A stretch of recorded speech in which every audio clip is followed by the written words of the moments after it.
Bonjour à tous et à tous, aujourd'hui on se retrouve pour une nouvelle vidéo Yandere Simulator. Je lis les informations des personnages. Alors oui, de base la série est terminée parce qu'il n'y avait plus de personnages. Mais rappelez-vous dans ma vidéo de les dernières mises à jour là, je vous ai dit qu'il y avait des persos à lire et tout. Et du coup, je vous ai dit que j'avais fait une vidéo à part que quand j'aurai tout rétabli et tout pour pouvoir les faire, je vais les faire du coup. Alors de base, on a... Désolé pour ma chaise qui grince, je suis désolée, il faut que je mange une autre de toute façon. Ouais, ça fait un boucan. De base, on devait avoir 3 personnages avec beaucoup de choses à lire, voilà, ça allait être beaucoup, sauf que là, j'ai remarqué qu'ils ont rajouté 2 nouveaux personnages. Voilà, alors je me dis que au fil, je sais pas, on va dire au fil des mois, il y aura d'autres persos qui seront ajoutés. Bien sûr, s'il y a un nouveau perso qui s'ajoute, je vais pas faire une vidéo de 3 minutes exprès pour ce perso. Déjà là, ça sera bien parce que déjà il y en a beaucoup. Ces deux-là, il y a lui aussi qui ont une description, mais Harry Potter, le truc, c'est waouh! En sachant que j'ai à côté de moi ma petite bouteille d'eau, voilà, parce qu'on va beaucoup lire, on va beaucoup parler. Je vais plus avoir de voix. J'en ai marre de ma chaise qui couine, je suis désolée. Je vais essayer de me mettre. Alors du coup, on va parler du premier personnage que nous avons là. On a. Alors, les noms, c'est pas pour moi, voilà, je vous le dis. Les noms, vous m'oubliez. Voilà, on a un Aichi ici, qui est du coup, on va aller à sa petite description.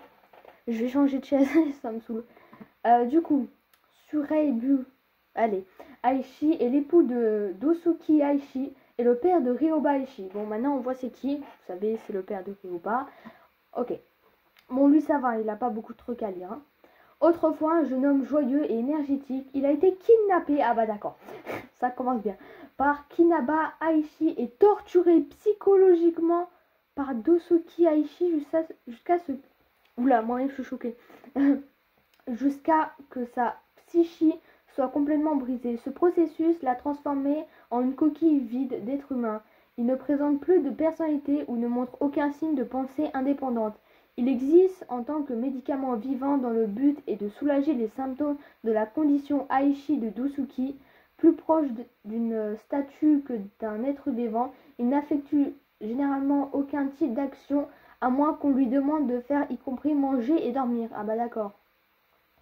Pour expliquer son état d'être, Dosuki a dit à ses parents, à ses connaissances, qu'il avait subi une lésion cérébrale qui l'avait laissé dans un état presque végétatif.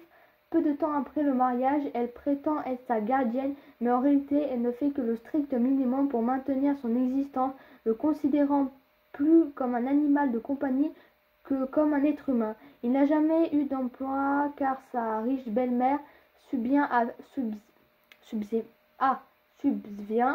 ses besoins, à ceux de sa femme. Lorsque sa belle-mère décédera, il deviendra son remplaçant et prendra soin de sa femme de la même manière que sa belle-mère. Sa fille Ryoba éprouve une immense pitié pour lui parce qu'elle ne souhaiterait jamais être mariée à quelqu'un qui existe dans un état aussi tragique. Elle a juré dès son plus jeune âge qu'elle ne soucierait jamais de briser son propre senpai comme le faisait sa mère. Ryoba, comme la plupart des femmes de la lignée Hachi, a hérité de la couleur des cheveux de sa mère. Cependant, la sœur de Ryoba a hérité de la couleur des cheveux de son père. C'est vrai que j'ai oublié, on n'a pas regardé le personnage bien en entier, bien comme il faut. Voilà, ouais, il a vraiment une sale mine. Hein. Oula, non, oula, qu'est-ce que je dis? Oula, là, là, là. Oula, là, oula. Pardon, j'ai fait n'importe quoi. Oula, j'ai... Bref, alors, rôle, grand-père, statut, vivant, personnalité, l'esprit brisé, apparence 1989, faiblesse, torture psychologique. Voilà. Alors lui, il me fait de la peine, vraiment, waouh. Ensuite, on a elle qui est... Ouf, oubliez le nom. Et oula, non, non, en vrai ça va, c'est pas long. J'abuse, c'est pas très long comparé à ce que j'ai vu tout à l'heure. Alors du coup, toi, alors elle, Attends, on va voir le personnage, c'est... Pour que vous voyez c'est qui, je vois très bien c'est qui, c'est dans le 1989 là. Alors, voilà, Yu Tenusu, voilà. Alors, attendez. Au cours de la dernière année de lycée, oui, voilà, une série d'incidents mystérieux a frappé son école. Les élèves revenaient du cours d'éducation physique pour découvrir qu'un vandale inconnu avait altéré leur affaire. Dans certains cas, le vandale avait déversé de l'eau, de la saleté ou de la boue sur les biens d'un élève. Dans d'autres cas, les effets personnels de l'élève ont été complètement détruits ou ont carrément disparu. Il ne semblait y avoir aucun motif de vandalisme, pour autant qu'on puisse en juger. Les étudiants étaient ciblés au hasard. Pendant plus d'un mois, ce mystérieux vandale a terrorisé l'école, créant une atmosphère de tension et de peur. Mais finalement, une fille s'est avancée et a avoué qu'elle était la coupable. Elle a expliqué qu'elle avait été victime de chantage de la part d'une autre fille à l'école et que celle-ci lui avait ordonné de vandaliser les effets personnels de certains élèves. Apparemment, le maître chanteur avait déjà été victime d'une intimidation impitoyable et ces cas de vandalisme étaient le moyen pour la fille de se venger des élèves qui l'avaient intimidée. Le vandale n'était autre que le meilleur ami lui. Ce fut un choc énorme pour qui n'avait pas détecté le moindre indice que son compagnon le plus proche était lié au vandalisme. Elle ne s'était pas non plus rendu compte que l'une des filles de sa classe était victime d'intimidation, ni remarqué que toutes les victimes du vandalisme avaient en fait quelque chose en commun les unes avec les autres. Rétrospectivement, elle a estimé que l'identité du vandale aurait dû être évidente pour elle dès le début. Cet incident a affecté Hui de façon dramatique. Elle ne pouvait s'empêcher de se demander si elle aurait pu éviter tout l'incident et était simplement plus observatrice. Si seulement elle avait prêté plus d'attention à sa meilleure amie, elle aurait réalisé ce qui se passait et serait intervenue avant que la situation n'ait la chance de s'aggraver de manière aussi drastique. Elle ressentait un sentiment de culpabilité écrasant, presque comme si toute la situation avait été de sa faute. À partir de ce jour, Hui jura de ne jamais laisser un accident similaire s'échapper à son attention. Elle est devenue une jeune femme extrêmement vigilante, constamment à l'affût des signes avant-coureurs potentiels indiquant qu'une crise cachée était secrètement en cours. Cela lui a valu la réputation d'une fille curieuse qui est totalement incapable de s'occuper de ses propres affaires. Certains étudiants ont même commencé à se référer à elle par le surnom moqueur de Witness-chan. Cependant, rien de tout cela ne la dérange le moins du monde tant qu'elle peut empêcher ne serait-ce qu'une seule personne d'être traumatisée ou blessée. Elle ne se soucie pas de la façon dont les autres pourraient la juger. Rôle, témoin, statut vivant, personnalité vigilant, apparence, 1996, faiblesse, paranoïa. Pardon, j'ai un peu le nez pris, là je vais les moucher. Ensuite, nous avons un personnage qui nous intéresse extrêmement parce que j'ai vraiment, excusez-moi pour ma chaise, j'ai vraiment entendu beaucoup parler de ce personnage qui a une... Oh mon dieu, mais c'est interminable, qui s'appelle Azubiki Aishi, qui a sa forme normale, voilà, et qui a sa forme ensanglotée, voilà. Je sais pas si vous voyez, un petit couteau ici, voilà. Et c'est parti pour lire sa longue histoire, ça va être très long, moi je vous le dis. Hein. Je prépare un peu ma gorge là. Ah, j'arrive pas. Alors, Azubiki Aishi est née en 1910. Comme tous les membres de sa lignée, elle souffrait de la condition Aishi qui lui faisait ressentir perpétuellement une sensation d'être vide à l'intérieur, comme si une partie cruciale d'elle manquait. Sa mère lui a dit qu'un jour elle rencontrait une personne spéciale dont la présence dissiperait cette sensation de vide et lui permettrait de vivre la vie de la même manière que les gens normaux. Contrairement à la plupart des Aishi, cependant, Azubiki, j'en peux plus les noms, ne se contentait pas de dire « Eh bien, je soupçonne que c'est comme ça que les choses sont en attendant patiemment le jour où elle rencontrerait la personne qui la fixerait. Au lieu de cela, elle a consacré sa jeunesse à la poursuite de la connaissance et à chercher une compréhension complétante à la condition Aichi, son origine, comment elle fonctionnait et si elle serait possible ou non de trouver un remède. Azubiki a recherché le plus grand nombre possible de ses proches et leur a posé d'innombrables questions sur leurs conditions communes. Comment décrivez-vous ce que vous ressentez avant de rencontrer votre bien-aimé et comment vous vous sentiez après? Quel âge auriez-vous lorsque vous avez rencontré la personne qui a fait disparaître votre sensation de vide? Ressentez-vous encore la maladie Excusez-moi. Ressentez-vous encore la maladie aussi vivement qu'aujourd'hui que par le passé? Y a-t-il jamais eu un membre de notre lignée qui n'a pas eu cette maladie? La recherche approfondie d'Azubiki ont permis je veux pas où j'en viens ont permis d'établir plusieurs faits.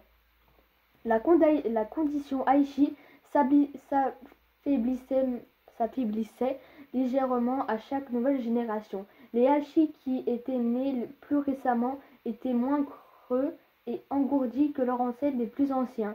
L'amant d'un Aichi est toujours quelqu'un de plus âgé que lui-même, même si ce n'est que d'un jour. Cela a amené Azubiki à utiliser le mot senpai pour désigner toute personne qui soulage les symptômes de la condition Aichi.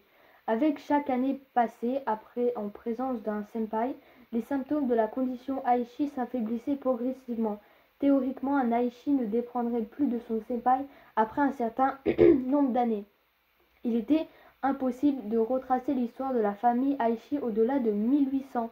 Apparemment, l'Aichi née cette année-là était abandonnée alors qu'elle était bébé et adoptée par un couple infertile qui aspirait à fonder une famille, ce qui rendait l'histoire de la famille Aichi avant 1800 complètement inconnaissable. En ce moment de l'histoire, les superstitions l'emportaient sur la science et la plupart des Aichi se référaient à leur condition comme une malédiction, croyant qu'elle était d'origine surnaturelle. Cependant, aucun Aichi vivant ne pouvait expliquer pourquoi leur lignée avait été maudite, ni s'il avait un moyen de briser la malédiction. Azubiki était extrêmement réticente à faire référence à la maladie avec le mot malédiction, croyant fermement qu'elle serait beaucoup plus approprié de classer la maladie Aichi comme une malédiction héréditaire. Azubiki était obsédé par la compréhension complète de l'hérédité biologique, les traits dominants, les traits récessifs et l'idée des gènes, qui était un concept relativement nouveau à ce moment-là de l'histoire. Malheureusement, parce que la nature de l'ADN ne serait découverte qu'en 1953 et que le génome humain ne serait cartographié que des décennies plus tard. Azubiki était condamné à passer la majeure partie de sa vie sans les pièces du puzzle nécessaires pour comprendre pleinement le domaine de la génétique. Parce que Azubiki, je dis vraiment le nom super mal, hein, vraiment, n'avait pas la capacité de refuter catégoriquement l'idée que sa condition était une malédiction et qu'elle n'avait pas non plus la capacité de prouver empiriquement qu'il s'agissait d'une maladie, et elle a choisi de consacrer autant de temps à la recherche à la fois scientifique et occulte, deux domaines qui ne pouvaient pas être plus éloignés l'un de l'autre, où elle a lu l'équivalent d'une bibliothèque de littérature scientifique et a également passé d'innombrables heures à rechercher des histoires d'êtres surnaturels qui exerçaient un pouvoir magique. Après avoir entendu des affirmations selon laquelle le Japon avait autrefois été en proie à des entités surnaturelles, elle a cherché des preuves, ce qui l'a conduite à des histoires de tueurs de monstres qui avaient conduit cette entité à l'extinction depuis des années 1800, ce qui l'a amené à affirmer que ces tueurs de monstres étaient originaires d'un pays étranger, ce qui l'a conduite à des histoires de créatures étrangères qui suçaient le sang, mangeaient des rêves et d'une certaine manière se régalaient de l'amour lui-même. Cependant, elle n'a jamais été en mesure de valider de manière décisive ces histoires folles et de ces contes de fées. Elle a finalement rencontré son senpai à l'âge de 18 ans, en 1900, 28, elle résista vigoureusement à l'envie d'assassiner les autres femmes qui le poursuivaient, souhaitait se prouver qu'elle n'était pas esclave de sa condition héréditaire, mais comme la plupart de ses proches, elle finit par succomber au désir de verser le sang de quiconque se dressera entre elle et son bien-aimé. Elle tua avec efficacité incroyable, son intelligence inégalable a fait d'elle l'une des Hachi la plus rusée qui ait jamais vécu. Bien qu'elle ait vécu la Seconde Guerre mondiale, elle n'a pas participé de manière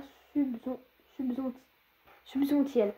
Sa sœur cadette a participé à la guerre, mais cette histoire sera racontée séparément. D'accord. Ok. Azebeki a vécu une vie remarquable, longue, bien qu'elle soit née en 1910. Elle est toujours en vie à l'époque moderne. À plus de 110 ans, elle est la plus vieille Aichi vivante et est reconnue comme l'un des êtres humains vivants les plus âgés du monde. Son esprit n'est pas émoussé avec le temps et lors des réunions de famille Aichi, elle est une source d'information toujours extrêmement désireuse de partager ses connaissances avec les jeunes Aichi qui cherchent à comprendre leurs conditions. Alors, attendez. Azebeki a exprimé une fascination intense pour Ayano qui semble être une exception à certaines des règles de la condition Aichi. Par exemple, Ayano souffre de la maladie plus intensément que n'importe laquelle de ses parents vivants, ce qui défie la croyance que la condition s'atténue à chaque génération. Azebeki a examiné Ayano à fond et l'a décrit comme étant différent de tous les autres Aichi que j'ai jamais étudiés. Mais je n'ai jamais été en mesure d'en expliquer la raison. Son senpai est décédé il y a des décennies, bien qu'elle ait passé la majeure partie de sa vie à compter sur lui comme médicament pour soulager les symptômes de sa maladie héréditaire. Elle ne semble pas être affectée négativement par son absence de sa vie. La jeune Aichi, qui sont extrêmement dépendants de leur senpai, sont choqués qu'Abaseki soit capable de fonctionner émotionnellement ou physiquement sans la présence de son senpai. Chaque fois qu'on l'interroge à ce sujet, elle se lance dans un long diaryte rempli de chiffres. D'après mes calculs, notre condition s'affaiblit de 5% à chaque génération. En supposant que notre plus ancien ancêtre, connu celui qui est né en 1800, ressentirait la condition à 100%. En supposant que je sois en 7e descendant, cela signifie que je suis né avec seulement 65% de la puissance originale de la condition. J'ai passé 65 ans avec mon senpai avant qu'il ne meure et j'avais l'impression que mon état diminuait d'environ 1% chaque année. En d'autres termes, je suis à 0% Depuis un moment maintenant, je suis guérie. La plupart des Aichi ont du mal à suivre ces paroles lorsqu'elles égrènent des chiffres et des pourcentages comme celui-ci. Certains d'entre eux choisissent de rejeter ces paroles comme le babillage d'une vieille femme sénile. D'autres sont tout simplement consternés par la façon dont elle réduit son mari décédé à une équation mathématique. Néanmoins, tous les Aichi la traitent avec respect, reconnaissant ses longues années de recherche sur leurs conditions communes. Rôle, mentor, statut vivant, personnalité appliquée, apparence, réunion de famille, faiblesse. Il manque toujours la dernière pièce du puzzle. J'en peux plus. J'avoue, là, j'ai un peu du mal. Je sais pas ce qui se passe. Là, j'ai un peu le nez un peu pris. J'ai encore des restes, vous voyez, mais je suis plus malade, mais j'ai encore des restes. Ensuite, on n'a plus que 2 personnes. Alors, en toute logique, lui, c'est pas trop long. Lui, c'est super long. Waouh, lui, ça va. L'autre, c'est méga long. Alors, la vidéo fera sûrement plus de 20 minutes. Ça, c'est sûr. Ensuite, nous avons, du coup, bon, lui, on le connaît tout avec ses petites carottes, là. Je sais plus son nom, hein, j'ai oublié. Il s'appelle comment déjà? Il s'appelle Kenko. Kenko. Je vais juste dire son nom parce que si... Ouais, c'est bon. J'arrive plus à lire, moi, de toute façon. Alors. Kenko est un membre du club de cuisine de l'académie. Il est profondément engagé à maintenir une alimentation saine et est toujours désireux de partager avec passion le nombreux avantages des aliments nutritifs. Chaque fois que l'occasion se présente, bien que cela puisse parfois lui faire mal de voir ses camarades de club et ses camarades de classe manger des sucreries et de la malbouffe, il respecte les choix de vie des autres et ne juge jamais les gens pour leur habituel alimentaire. Même qu'il soit une personne gentille, amicale et positive, il a la réputation d'être un peu excentrique. Parmi tous les types d'aliments sains et nutritifs qui l'enthousiasment, il semble être particulièrement passionné par les carottes en particulier. En fait, il semble être absolument obsédé par eux. Il a entendu demander si quelqu'un pouvait lui fournir 128 carottes, insistant sur le fait que plus au moins serait un nombre inacceptable. Lorsqu'on lui a demandé d'expliquer exactement pourquoi il avait besoin d'une telle quantité de carottes, il a expliqué qu'il avait récemment commencé à travailler comme fournisseur de nourriture pour les animaux de la ferme, qu'il avait chargé de fournir de la nourriture à un agriculteur pour son bétail. Cependant, la prochaine fois que quelqu'un lui a posé la même question, il a déclaré qu'il avait besoin des carottes pour un projet artistique d'avant-garde. Et lorsque quelqu'un d'autre lui a demandé des éclaircissements, il a parlé d'une expérience scientifique visant à déterminer si les carottes conservaient ou non leur valeur nutritionnelle après avoir été congelées et décongelées pendant des durées variables. D'accord. À cause de ces réponses incohérentes, personne n'est tout à fait sûr de ce qu'est la vérité, pourquoi il a vraiment besoin de ce nombre de carottes et pourquoi il ressent besoin de cacher ses véritables intentions. Cela a conduit à de nombreuses théories folles allant de « il aime nager nu dans une piscine géante pleine de carottes, il retient quelques prisonniers dans son sous-sol et les force à manger des carottes. Peut-être que personne ne connaîtrait jamais la vérité à part Kenko lui-même. » Et bah dis donc, rôle, membre du club de cuisine, statut vivant, personnalité amicale, apparence, semaine 1, faiblesse, carottes. Et bah dis donc, on a appris des choses sur la carotte. Alors lui, il est aussi long que l'autre. Hein. Regardez-moi ça. Ouais, toujours plus. Alors lui, je sais pas trop c'est qui. En tout cas, c'est un Aichi. Voilà. C'est quoi?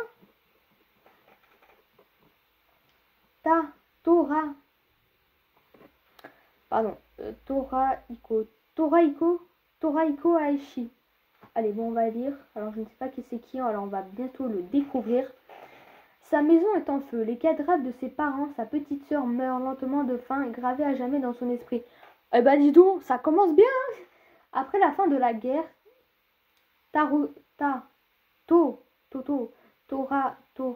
Toraiko, comme des milliers d'autres orphelins de guerre, ont été recueillis par des travailleurs humanitaires japonais et emmenés dans un abri temporaire. Il s'agissait d'un bâtiment scolaire redéménagé, bondé d'enfants, exactement comme lui. Malade, mal nourri et traumatisé par 2 années d'enfer sur Terre, le ministre japonais de l'Éducation a lancé un programme d'éducation d'après-guerre visant à réinscrire les orphelins et les jeunes déplacés de la guerre dans le système scolaire. À l'âge de 16 ans, Toraiko a obtenu une place dans un lycée public ainsi qu'un logement temporaire. Au cours de sa 3e année de lycée, alors qu'il commençait à se remettre des choses qu'il avait vues, il a vécu pendant la Seconde Guerre mondiale. Certains de ses camarades de classe ont commencé à disparaître mystérieusement. Il n'a pas fallu longtemps que les gens commencent à chuchoter des rumeurs sur un tueur en série à l'école. Peu de temps après la cérémonie de remise des diplômes, l'une de ses anciennes camarades de classe, Kataba Aichi, lui a soudainement avoué son amour avec un long discours sincère. Elle lui a épancha son cœur comme si sa vie en dépendait. Apparemment, il représentait le monde pour elle. Il était profondément ému il y a 3 ans alors qu'il pleurait de désespoir en versant les cadavres de sa petite sœur. Il n'aurait jamais pu imaginer qu'un jour il aurait réellement une chance d'avoir une vie heureuse et accepter ses aveux sans hésiter. Cependant, son bonheur sera très court sur une courte durée. Quelques jours seulement après les aveux de Kataba, Toraiko s'est retrouvé dans un poste de police interrogé par un détective et un étranger qui travaillait apparemment pour une branche du gouvernement des États-Unis. Il s'est avéré que les rumeurs d'un tueur en série étaient vraies et Kataba Aichi était le coupable. Soi-disant, Kataba avait assisté toutes les filles qui exprimaient le moindre intérêt à sortir avec Toraiko. Cette révélation ainsi que Toraiko, presque autant que n'importe quelle expérience de la Seconde Guerre mondiale, La police voulait savoir si Torahiko était complice des crimes de Kataba ou s'il ignorait complètement sa véritable nature de monstre assoiffé de sang. Il a nié toute connaissance ou lien avec ces meurtres, mais la seule chose qu'il a refusé de faire est de traiter cette fille de monstre. Kataba avait presque le même âge que lui. Ils avaient tous les deux vécu la même période, la même guerre. Il a présumé qu'elle avait également vu ses proches mourir et a vécu des choses qu'aucun humain ne devrait jamais avoir à vivre. Il se dit qu'elle comme lui, il se dit qu'elle est comme lui, faisant des cauchemars à propos de ses souvenirs chaque nuit. Ce n'est pas un monstre, elle a traversé le même enfer que moi, sauf qu'elle est en sortie encore plus brisée que moi. La guerre l'a façonnée en quelque chose de sombre et de violent. Mais elle n'a pas besoin d'être diabolisée, elle a besoin d'aide, elle a besoin de moi. Tarahiko les supplia d'être indulgent avec elle, les a suppliés de lui donner une chance d'exprimer ce qu'elle avait fait. Mais est-ce même possible, est-il possible d'expier les meurtres de 10 jeunes femmes innocentes dont le seul crime était d'avoir des sentiments pour quelqu'un de leur école? Satisfait que Tayoriko n'a rien à voir avec les crimes de Kataba, la police le relâche, oula, je sais plus lire, mais il trouva qu'il était impossible de se concentrer. Il ne pouvait penser qu'à Kataba, oui, et se demander quel serait son destin. Il ne pouvait pas la considérer comme une méchante. Oh, il m'a fait peur mon chat là, ça va pas ou quoi là? T'es bizarre toi. Tais-toi, j'étais en train de lire. Arrêtez, non, j'étais où moi? Il ne pouvait pas la considérer comme une méchante, il ne pouvait la voir que comme une victime. Heureusement, il n'aurait pas à attendre longtemps avant d'être réuni avec elle. Quelques jours plus tard, il a répondu à un coup frappé à sa porte et a trouvé Kataba debout, là, souriant joyeusement, comme si de rien n'était. Tarahiko était fou de joie, mais perplexe. Pourquoi la police permet-elle à un tueur de s'en sortir?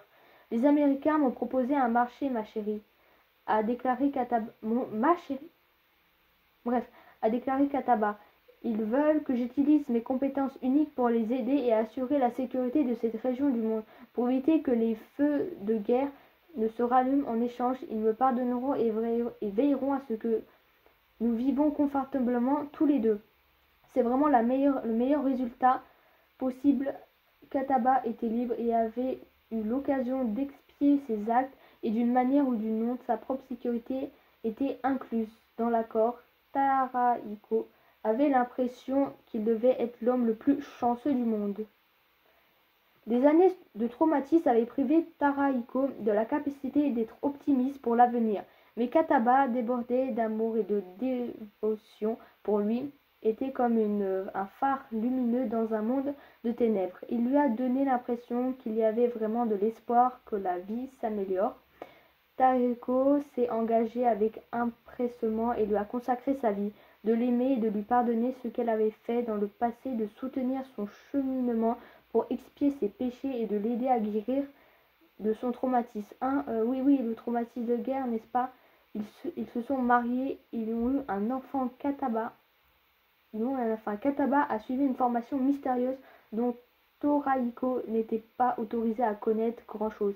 Quelque chose d'étrange chez leurs enfants. Kataba a passé des semaines à l'étranger. Quelque chose d'étrange chez leur enfant. Kataba... Oula pardon, je suis en train de relire la phrase, excusez-moi. Quelque chose d'étrange chez leur enfant. Kataba a passé des mois à l'étranger. Quelque chose était étrange chez leur enfant. Il était clair qu'elle n'est pas normale. Il était évident qu'elle avait une sorte de maladie. Les médecins n'ont pas pu l'expliquer. Cela ne correspondait à aucun trouble dont ils étaient conscients. Kataba ne semblait pas s'en soucier. Elle a simplement insisté sur le fait qu'elle aimerait sa fille, quoi qu'il arrive. Pendant des années, Kataba a évité de dire la vérité à Torahiko. Elle pouvait facilement prédire comment il allait réagir, mais finalement il était impossible de continuer à garder secret pour lui. Elle savait que sa réaction ne serait qu'empirée si elle le forçait à attendre. Alors un jour, elle lui dit enfin. Il a réagi exactement comme si... Attendez. C'est une histoire de famille. Vous êtes devenu un tueur en série à cause d'une maladie génétique. Ce n'est pas le résultat d'un traumatisme de la guerre. Il n'a jamais été possible de vous guérir ou de vous réparer. Vous avez toujours été brisé. Tu étais destiné à devenir quelque chose de sombre et de violent. Et dès le jour de ta naissance, et notre fille aussi, outrage, désespoir, sa vie était un mensonge. La personne qui l'avait le plus confiance lui avait caché des connaissances importantes, des connaissances qui a fondamentalement remodelé sa compréhension d'elle, des connaissances qui lui auraient fait choisir un autre cours de vie si seulement il l'avait su plus tôt. Il ne voulait pas lui parler, il ne voulait même pas la regarder, mais c'est pas une option. Elle voulait prouver qu'elle était prête à tuer pour la garder pour elle. Et un gouvernement étranger l'avait façonnée en quelque chose d'encore plus mortel qu'elle ne l'était au départ. La quitter n'était pas une option. Il était pris au piège. Mais il y avait plus que cela. D'une certaine manière, il l'aimait toujours. D'une certaine manière, il aimait toujours sa fille. D'une certaine manière ou d'une autre, il refusait de croire que Kataba était une cause perdue, même si, de son propre aveu, elle était génétiquement prédestinée à tuer des innocents pour des raisons égoïstes. Il était tout simplement trop engagé envers elle pour essayer de la quitter, comme si c'était même une option de premier lieu.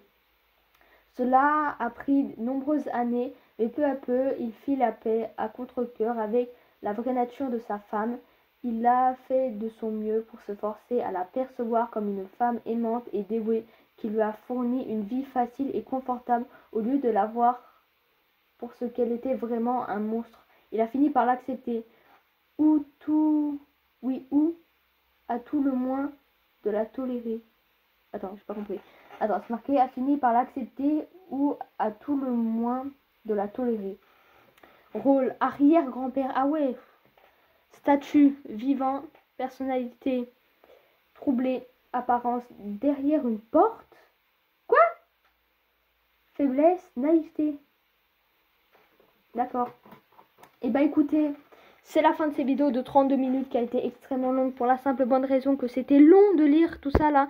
Waouh, c'est moi qui pensais que j'allais faire une vidéo rapide, mais en fait, pas du tout. Et bah écoutez, c'était du coup la fin de cette partie, je sais pas combien. Si bien sûr, s'il y a d'autres personnages, je vous referai d'autres vidéos, mais bien sûr, j'attendrai qu'il y ait au moins 1, 2, 3, 4, 5 nouveaux personnages pour vous faire une vidéo là-dessus.